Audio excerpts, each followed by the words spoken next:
This is Inside the Tour in association with Vodafone, lead partner of the British and Irish Lions. I'm Alastair Eykyn, Lions fanatic and rugby commentator. I plan to stay connected to this summer's tour with the official Lions app powered by Vodafone. Hello and welcome to episode 9. We're at Inside Tour Pod on social. There's swearing throughout this series, and make sure you've subscribed to get the whole story, start to finish, over 10 episodes. But for now, we're heading back to 1997 and the Lions' Day of Destiny. Enjoy. It was the second test, everything on the line. Biggest game of our lives.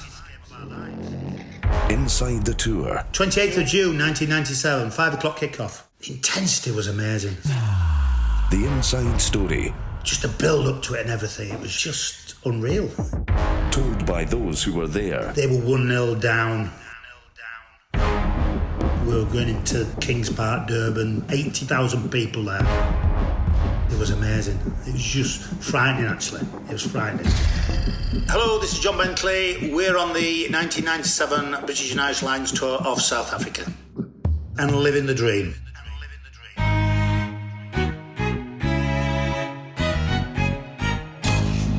Match 11 of a 13-match tour. The second test between world champion South Africa and the British and Irish Lions. This is it. The Lions, after a long, hard season, won't have much left to give after this. They're 1-0 ahead in the 3-match series. To finish the job, it surely has to be here. It was a massive week. Eykyn, I think, had pulled a groin or something in the first test. Keach came and spoke to me and said that I was playing on the Saturday. So there was a lot of attention there, and on the beach with the big snake round my neck down in Durban. On the first two occasions, we stayed at Umhlanga Rocks, which was the best hotel in Durban. Which, rightly so, for the home team, in preparation for the test, the Springbok stayed there. Well, we were down on we were in a high block, a nice hotel, but it was full of all the supporters. You know, back in Umhlanga Rocks, there were no supporters there, and there was just us. And don't get me wrong, and they were so excited with the supporters. A lot of them had got booked flights as a result of the win on the previous Saturday, but, you know, in the lift or going into reception or going for somebody to... everything was rugby, you know, and it was... And you understand what... And they were all so excited, and understandably. Yet, your focus had to be about playing on Saturday. It could be too much sometimes. You need to get away from that. And it was difficult, was the preparation for that second test. Kings Park, Durban. Known for its noise, a 4-tiered image of intimidation. The Springboks won their semi-final here 2 years ago. The World Cup soon to be theirs. Those players, those memories, this place, this will not be easy.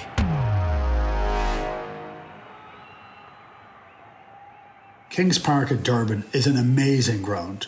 There's a kind of open at the end. So you walk in, I remember walking into that ground before the game.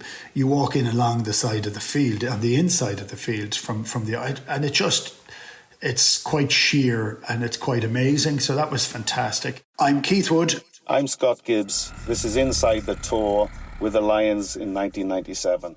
The atmosphere in the changing room before the second test, I remember lots of noise. You know, the key subjects, the captain for sure, choice words from Woody and Jason Leonard and Lawrence Salalio. That's the kind of boost and the adrenaline creator that gets you into this pre-kickoff mode. Clear instruction, know what you expect in the next 80 minutes. And as you walk out...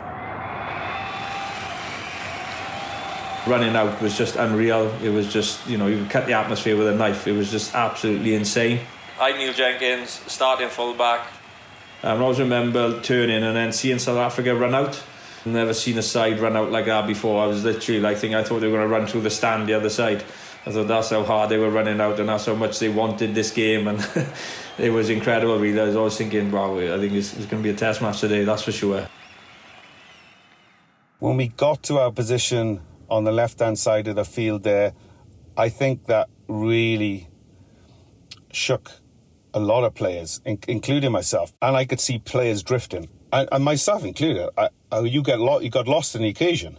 It was literally kind of starstruck in that environment, and we were minutes before the kickoff. You know, we were a very good side ourselves, and they'd lost the first test, probably underestimated us. There's no doubt in that. And obviously that them running out, and I was thinking straight away, well, yeah, it's going to be a tough day today. Jono said a few words again, and I could see that people's eyes were glazing over and getting... I just felt that they were losing concentration.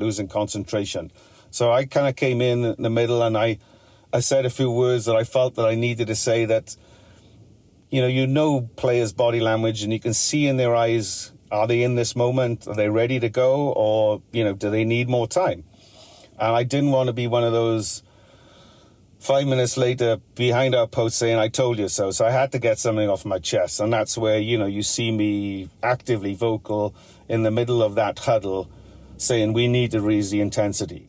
Scotty would be, even though he's so ferocious on the field and, busy and energetic. I'm Matt Dawson. He had this really educated calmness, but slightly close to psychotic calmness, that he could get the best out of people with what he would say. He would have a really good sense as to where you are and where you need to be. It was a real talent. We need to find it. We need to find it now. There is no time for delay. If we thought that the intensity was good last week, we need to raise it another level, because they're going to come at us relentlessly.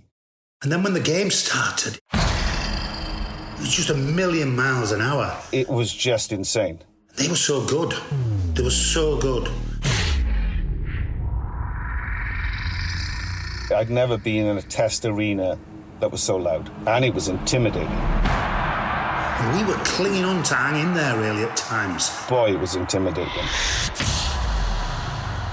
You could look at the expanse of the crowd and the noise that was reverberating through your body. It was a wave after wave after wave of relentless South African attack. We just hung in there. We can't second guess ourselves. We've got to get stuck right back in. We talked about it, Jim and I talked about it to the players, that they would come back with real venom, because it would be the series gone if they lost it. The management team of McGeechan and Telfer. And the first half, we were almost afraid of playing for a while, Jim, but partly I think it was just the avalanche of rugby that came at us. Hughes van der Westhuizen always knew, at some point he would want to be controlling the game, because that's what he did. And we'd kept him quiet in the first test. And we targeted the two halfbacks. And they came at the first time. I think we're probably still winning at half-time, just one score or whatever. But the actual physicality and the intent from them was incredible. I think we were talking up in the stand when Jim wasn't talking to the Afrikaners behind us, that, we just had to stay in the game. To be quite honest, I think the young props, Paul Wallace and Tom, froze in that game, froze in the early part of the game. And I remember I was conscious that the team talk of telling them, look, you have to forget about last week. You have to put in the back of your mind, this is a completely different game. They'll be a lot tougher. And they then got a real shock. And we struggled, to hold the Springboks. And we gave some soft points away. One of which was my fault. Tatey probably take the blame for the other one. The other one was we were caught napping when Just van der Westhuizen scored at the base of the ruck. Mine was a missed tackle on Joubert in the corner. And actually to go and stand in front of 80,000 people, but alongside your own teammates while they have a shot at goal, it's not always the best place to be stood, actually. It'd be quite embarrassing, really. Thankfully, they couldn't kick their goals. They had the arrogance, dare I say, to go into that series without a recognised goal kicker. Because Henry Honourable was doing the kicking and he missed everything, and Percy Montgomery missed everything. And then they ended up picking Johnny De Beer for the third test, if you recall, and he kicked everything. the resilience of the players was incredible when you think about some of the pressure they played under and just the things they got right. Neil Jenkins that day, I mean... Jenks would just step up and put the ball through the post. It's almost like the message that if the rest of the team can stay on the field and keep competitive, he's going to put points on the board. There might not be tries, but actually there'll be some reflection of the rugby. I mean, was it 5 penalties that Neil got? Yeah, I mean, 5 penalties. Neil deserves great credit for what he did, because he's metronomic, or he was metronomic in his goal kicking, and such a lazy sort of simple style of kicking. Neil and I had the privilege of playing rugby together for different districts, so up against each other and playing with each other, for each other, on the same team since we were probably 8 years of age. So his talents and application and dedication to the game were familiar to me, that there is no doubt. To ask a player of his magnitude to play out of position in such a dislocation from 10 to 15 was enormous. But he took it in his stride. His overall success rate is there for us all to see and to cherish. More often than not, I'd be back in Caivadra, where I come from in Church Village. That was a pitch that I always practiced on. That was a pitch I always trained on as a young kid, and kicking goals for fun. So that would probably be more often than not where I would put myself. I would never be in Newlands. I would never be in Kings Park in Durban. I was never there. I was always in this place where I always call, my home really is, because that's where it is, in Caivadra and Church Village, where you'd be kicking goals for fun, no pressure, no crowd. And that's what I'd always envisaged myself, really. It was never really in where I was. Not the amount of people that were watching on TV, the people actually in the ground, the importance of the kick. Because, probably if I did think that, well, I know one place I probably wouldn't have been, if I'm honest. I'd have probably been a crumbling wreck. I thought he did a phenomenal job. If you could isolate his actual play at the back of the field, so the analytics of his own performance as a 15 was just near perfect. His defence, his absorption of pressure, his creation of territory was just phenomenal in that sense, and let alone his ability to slot the uprights. He wasn't a natural fullback.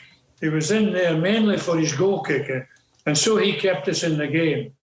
I still think that's the finest kicking performance I think I've ever experienced, because it wasn't one kick, it was 5.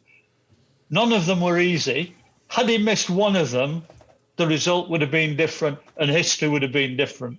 And that's why we're back in selection, Jim. We talked long and hard about what we were losing in rugby front, but we needed to convert our rugby into points. And the only one who could do that and almost guarantee was Neil Jenkins. And that day, that goal-kicking performance was just unbelible. Selection is key. Selection is key. Yes. If you get the selection right and you have the backbone to stick with the selection and you get it right. And I think that was, Neil could have played standoff, but we wanted Gregor at standoff as an attacking force. And but Neil never complained. He just got on with it.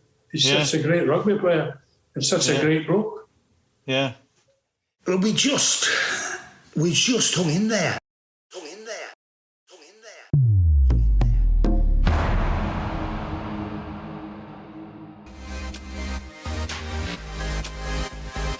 We'll pick up the story again in just a minute, after this message from Vodafone's Lions ambassador.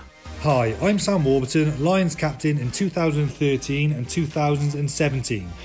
Hope you can join us ahead of this year's Test matches in South Africa for Lions Live, created by Vodafone, bringing you closer to the Lions. We'll have special guests dining in from the camp and plenty of Lions legends sorting you out with pre-match analysis. For more information, download the official British and Irish Lions app, powered by Vodafone, and we'll see you soon for Lions Live.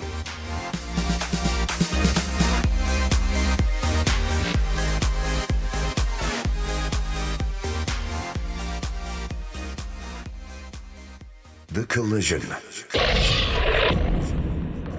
A moving object striking another. often at speed, sometimes dented pride.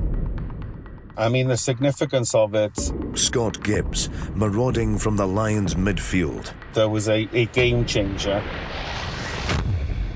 Huge Springbok Oz Durant left prone and dazed. This was a major blow. Collision for the ages. The collision. The collateral.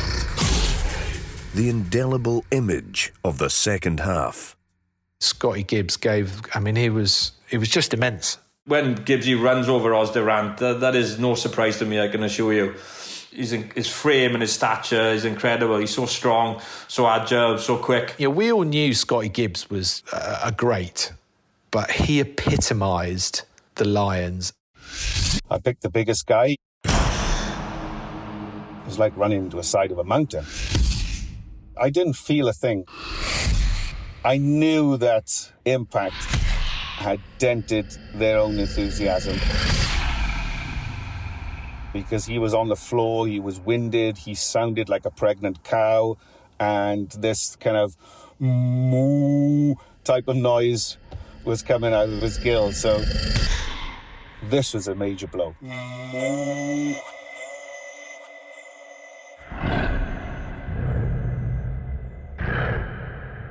You know, I ran into him in a very robust and low trajectory that kind of spun me out of him, which enabled us to keep the ball alive, and I offloaded to Jeremy Davidson, which we were kind of then clearly over the advantage line, trying to create quick ball, which been a signature of the Lions doing that tour, is the ability to speed up the play of the ball, that we could get width on it and really rely on our outside backs to do their business. But it brought us back into the centre of the game, the midline of the game, where we ultimately were successful. I think what it does, don't it, when something like that happens, it gives probably the team a lift anyway, showing that, you know, these guys are human. You know, you run hard, you run straight, you be direct with probably a little bit of agility that's needed as well. That you know, they're no different to anyone else at the end of the day. And you know, Gibbsy doing that, putting us on the front foot, buying us another penalty. Nowadays, there'd be hooping and hollering, and everyone would be high-fiving and hugging. And we all did that, but within ourselves, it all gave us that amazing lift. The key moment for me was the body language of Gary Teichmann, their captain. After that incident, everybody looked to him for inspiration or direction, and I could see his shoulders drop, I could see his head drop, and then I thought, this was a major blow. This was a major blow that we should capitalise on. Let's keep the pressure, let's maintain the field position, and let's squeeze this win out. I had a small chuckle myself, for sure, but I think others who were there and in the periphery enjoyed it as much as I did. Scott Gibbs was tremendous that game as well, defensively, and just how he held everything together. I mean, Tim Robber always talked about Gibbsy was the only back he ever listened to, I think, in his rugby career, because he said, I knew if I didn't do the right thing, Gibbsy would be down my throat again. And he was leading by example because he was telling the South Africans what to expect as well from him. During that second test, I found that Jerry used to tug my jersey from time to time just to kind of calm me down. I think calm me down is probably the wrong word, because I was trash talking at the time, and I was encouraging the South African back row to run at me, which effect meant, run at Jerry as well. So he was kind of saying, for God's sake, Gibbsy, stop winding him up. Can't he just wind it in a little? And of course, that only gave me more energy to incite this kind of type of level of trash talking. All very fun, nothing personal, but it was the invite and the reverse psychology from my own perspective, that when you invite someone to run to you, they kind of have to think twice. And in that moment, then you've reclaimed, your position. Everything was 100%. If you're going out the piss, absolutely, Scotty Gibbs is firing from the front and is going to get more pissed than anybody else, and is going to drag you down with him and have a great, great night. If you're going to do fitness, he is going to go till he absolutely pukes everywhere. If he's going to run into tackle shields, there is no half measures. It is full bore from the off. inside the tour. And then all of a sudden, we were at 15 apiece, weren't we? So intense, so tight. Geach and Jim Telfer up in the stand. They could hardly watch. At 15 all, I would never felt confident in that time, but we were more in the game. It's been nip and tuck for 79 minutes, and you just get to get the score, where the scores have gone from one to the other. There was that intensity. It was always going to be close.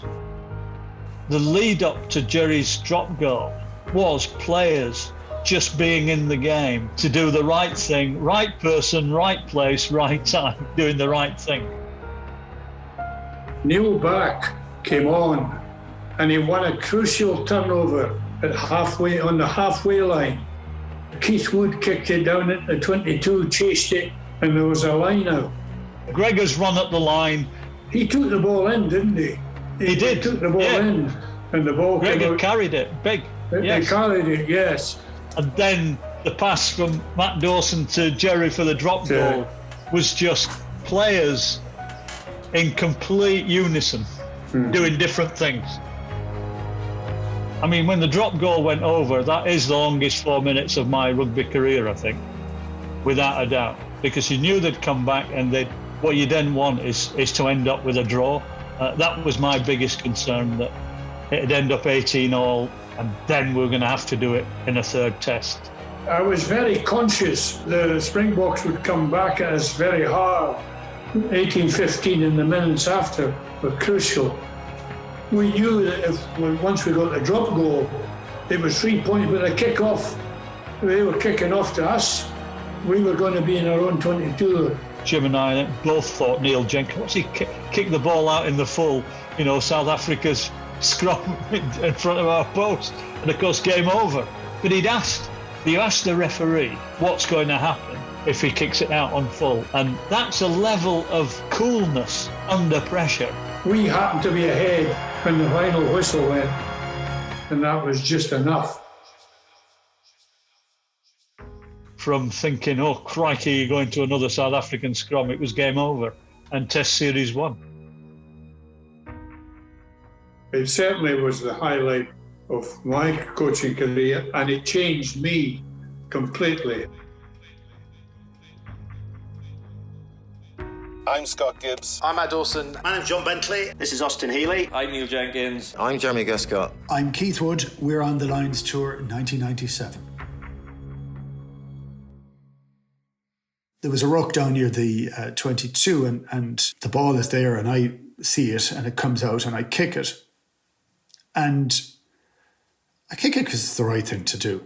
And, I've never subscribed to the idea that you have to have 2 digits on your back to kick a ball. I liked an all hoof when I got the chance, and I kicked it down the field, but it was only a few minutes to go in the game. And there's a realization when those things happen that, Jesus, I have to run after it now. And I sprint after it. And Joubert just kicks the ball into touch because I'm kind of closing down on him. If he had picked up the ball, I would have fallen over. As it was, I fell over anyway because I got that far and that was it. I couldn't go a whole lot further. But if he'd held the ball and stepped, I wouldn't have been able to adjust to him. I don't think I would have. So there was that on one side. What I'm proud of in that is not the kick and not the chase. I'm proud of an accurate throw. And because under pressure, under fatigue, to get the throw right, and of course I was helped day in, day out by Jeremy Davidson on that tour. He plucked every dead duck I threw at him. He was awesome in the line-out. So I'm proud of that. There's one other piece of that gets totally overlooked, is that when Tim Rodber goes to hit the ruck, one of the players swings and hits him and cuts him under the eye. I think he got 4 or 5 stitches under the eye, but it was a proper bang. And he didn't react.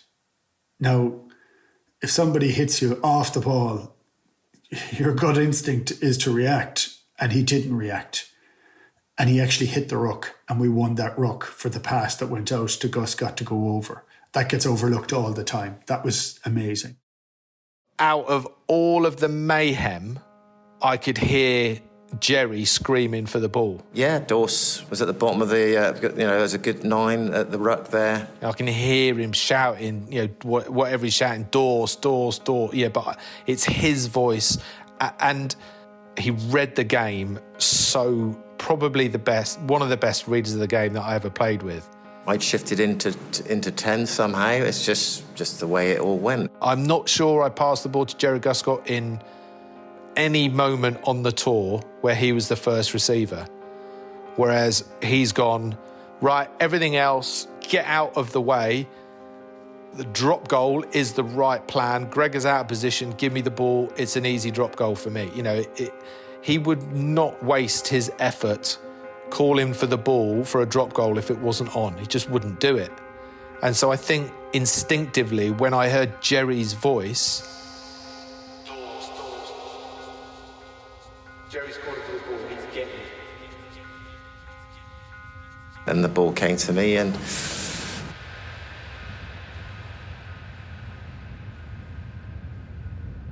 when he gets excited about doing stuff, it often comes off. And it kicked and he went over. Bob's your uncle. It was a sweet strike, and sailing through the posts it went. Thank you very much. Quickly get back. We still got 3 minutes to go. Do you know what a crazy moment that was? You're turning back, but a few people are coming over to flip and congratulate you. Gibbsy jumped on me, gave me a kiss. I certainly found the second win when I chased down the field to jump into Jerry's arms to tell him that I loved him. I high-fived Jerry and said you should have passed that because there was loads of space on the inside. Bullshit, aren't they? Absolute bullshit, Austin Healey. But Jerry being Jerry, he wasn't really thinking about many other people at that stage. I certainly didn't hear him, and if I did, I'm not going to pass him the ball anyway. He wouldn't have been able to do it. I mean, obviously, there was a part of me when I let go of the pass, I was like, can anybody drop the goal other than Jerry Guscott? That'd be really good. I know that he revelled in that, and another guy who's very calm and collected and measured under pressure, so I think it was fitting that Jerry really closed out that test series. Why did it have to be Guscott? Because we're not going to hear the end of this forever. Boys would take the piss out of me and say, Guscott was there, go and get everybody back, otherwise my moment's lost. You literally, it went through. South Africa are going to take they're going to go, and they want us, they scored, 3 tries, I think, in that game. If you're them, you think you deserve to win. That last 3 minutes was pretty heavy. I think there was quite a long period of time, wasn't there? I think there was about 5 minutes of play still to go. And I think Joubert made a break up the left-hand side. They came back, they recycled, and then they put a bomb up on Jenkins, and he dropped it. I dived on it. I got the absolute living crap kicked out of me. Jenkins, he drop-kicked it out on the full, which you could then. And then I think there was a line out. And we were kind of confused whether you could as well. I mean, it's quite funny when you think about it. That was the game over. Hannibal knocked it on. And all of a sudden, we'd won. And there is that doubt again, whether that is the real final whistle or not. It was just carnage. But we got there. From what I can remember, it's a bit sketchy. You don't really know what's happening, do you? I think I jumped on Jono, who sort of just went, well, we've won. I was kind of happy it was over. I mean, it was hard to win. That was the thing. And certainly don't understand the magnitude of what you'd achieved. But it was a relief that the game was over. They gave us the opportunity to win the game, and we did. Still celebrating now. It's never ending. We walked back out the way we came in. So that's kind of interesting. And I don't know, there's different times. We mingled with all the South African fans. They were having a huge braai. So they all tailgate their cars. There's a huge couple of fields beside Durban, and they all park in there, and they all have their braai, their barbecue on the back. And we went and had a couple of beers with random fans and walked and chatted, and it was amazing. And just to the side of that's TJ's, Tuxedo Junction. There was a lot of fun, though. It was a joyous evening. Then there was quite a large party. I remember ordering 24 steak sandwiches, just random order, I think, more than anything else. We seemed to have steak everywhere, and settled down to watch Tyson against Holyfield. And of course, that was the fight that Tyson bit Holyfield's ear. No one was in the rooms. You just went to the team room, you picked up a slab of beer or whatever else was there and went down to the beach and just carried on there. I know that Jerry and myself headed off to a special little bar that we'd been to previously. We were joined by Stuart Barnes and some of the other Sky executives for a kind of gentle easing into the night. I remember being on the beach with Scott Gibbs at 6:30 the following morning. Scotty Gibbs came back into the room and grabbed his duvet off his bed, like woke me up and was like, right, come on, Dawes, let's go. I was like, what are you talking about? He said, come on, we're on the beach. And I looked at him and he had the duvet in one hand and a crate of Castle Lager under the other. And he was wearing just his sort of pants. There was no other clothing or anything like that. I went back up to my room. Tom Smith was I was sharing with Tom. I said, come on, Tom, we'll go for a swim. With Neil back, went down for a swim. On the beach, I brought a couple of bottles of champagne down, a couple of six-packs. I remember going with him and we were huddled under this bed throw or duvet from the hotel room, sitting on the beach drinking Castle Lager. And most of the guys were sat on the beach outside the hotel in the morning, just watching the waves, drinking beers, chatting. We all fell asleep on the beach. All our champagne was robbed. We never drank any of it. Yeah, I mean, it was magic. Magic.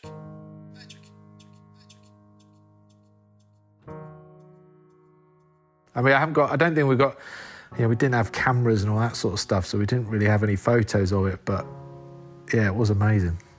Yeah. It was big, but it was quite chilled as well towards the end. A very poignant moment was shared with not only Austin, but Rob Wainwright, Mark Davis, our physio. I'm sure Paul Wallace wasn't far away. It was that realisation, and a new day had dawned. The sun was coming up on the beach in Durban. We had a cold beer in our hands, and we were instructed to be on the bus by 9 a.m. at the very latest. And that, for me, was just the greatest closing of the best 6-7 weeks of my life.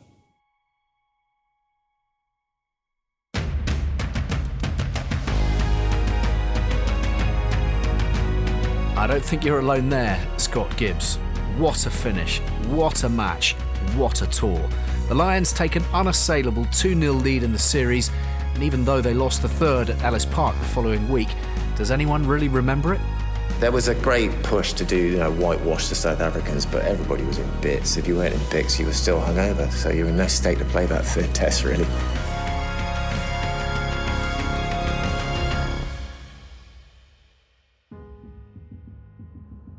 The Lions tour of 1997 will go down in sporting folklore for so many reasons, not least because of the characters who turned it into such a rich story. High on the list, Doddie Weir. He left the tour injured, came back as a supporter. Legend states he missed most of that second test because he was drinking on the concourse. Anyway, that aside, Doddie's an amazing man, and this series closes with episode 10, a My Name is Doddie special. This is a 94-19 production for Auddy. If you've loved hearing about the Lions of 1997, check out the critically acclaimed book, This Is Your Everest, by Tom English and Peter Burns, the inside story of the 1997 Lions tour to South Africa, told by the players, coaches and managers on both sides. Insightful, funny, spine-tingling and full of raw emotion, it explores the tour in new depth to make it the perfect accompaniment to this podcast, Living with Lions, and the 2021 Lions tour to South Africa. If you're enjoying this show from Auddy, you might also like Make or Break. Download from your favourite podcast provider now. Smokescreen, a new podcast about a secretive spy network operating at the heart of the tobacco industry and the woman who nearly brought the whole thing crashing down. I think she was taking money from all sides and she was serving many masters. Smokescreen, Love, Bribes and Spies, the new podcast from Auddy, is now available on your favourite podcast platform. Smokescreen. Download now.